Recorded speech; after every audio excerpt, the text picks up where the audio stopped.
Hi everyone, this is immigration lawyer Mustafa Setin. Today is a very exciting day for immigration attorneys like me and many immigrants in our country. We have just about now, when I'm shooting this video, the inauguration of the new president. President Biden is happening. A new administration is coming, and much to our surprise, they announced a very ambitious immigration reform package. They call it the United States Citizenship Act of 2021. I want to go over a summary that was published. It's a four-page summary, but I'm very, very excited about what is being proposed here, and I want to discuss it with you guys.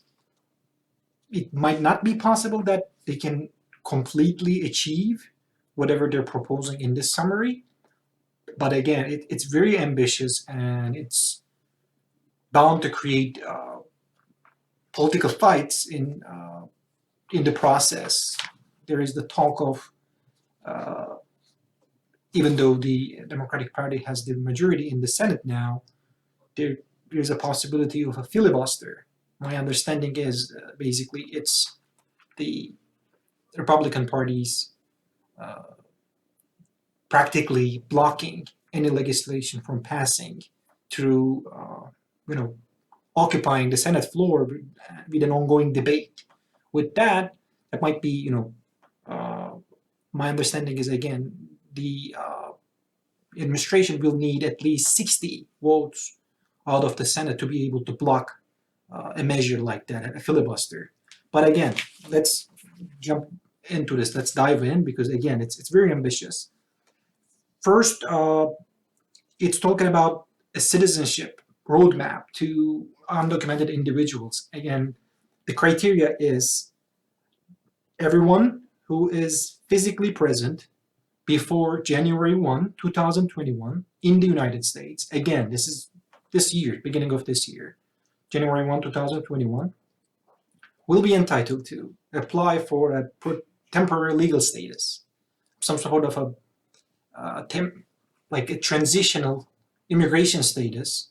With that, which will last for 5 years, and during that 5 years, if they pass criminal and national security background checks, pay their taxes, be good citizens, they will be entitled to apply for green cards. And when they get their green cards, the wait period to get a citizenship, to apply for citizenship, will be just 3 years instead of the regular 5. So this is very, very, very ambitious, to say the least. I mean,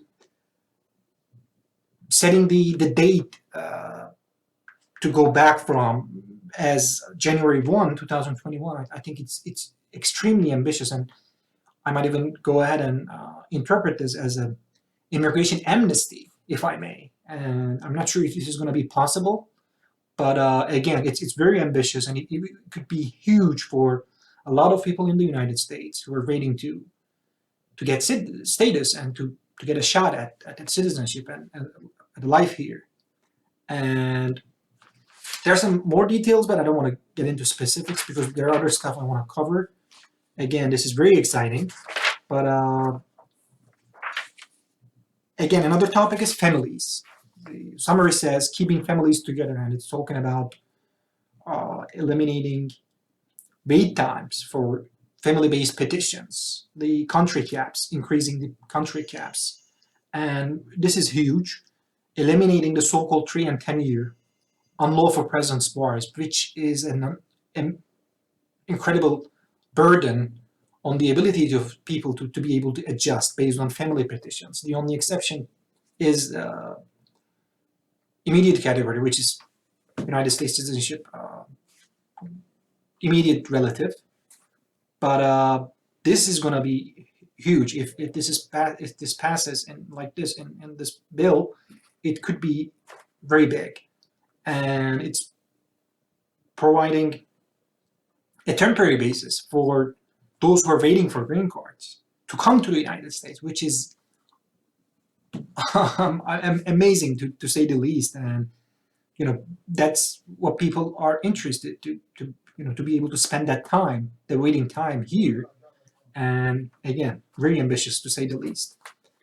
And the cap for diversity visas, the visa lottery, is increasing from, they're proposing to increase it from 55,000 to 80,000. And refugee integration. Again, with the Biden administration, the refugee program will be revived, to say the least, and other people outside of the United States will be able to apply to come here as a refugee, to qualify as refugees outside. And unlike those who are here for seeking asylum, this was pretty much stopped with the previous administration, but this could become, yeah, very important. There are good news for business immigration matters as well. The H-1B holders, of dependents of H-1B holders, will get work authorization. That's what it proposed here. And it's proposing that STEM degrees, those with STEM degrees, to stay in the United States, more advantageous, make them improve access to green cards. And overall, we don't know the details, but very ambitious. It's providing labor protection for those who are being exploited because of their lack of immigration status. And in order to promote cooperation, they're proposing U visa relief, a crime victim visa relief to those who cooperate with the law enforcement, to be able to prosecute those who are abusing the undocumented workers. There's a topic about border security. It's proposing advanced technology and different measures to be able to curb uh, border security and problems encountered there. And it's trying to address the root causes of migration, and in the sense a a fund is being revived, and the figure here is 4 billion to be able to help the countries, the Central American countries, the major source of migration to the United States, to stop immigration from happening in the first place. And the immigration courts and protection to vulnerable individuals, it says, basically, I'm just going to read out loud here: reduce immigration court backlogs, expand training for immigration judges, improve technology, which could be huge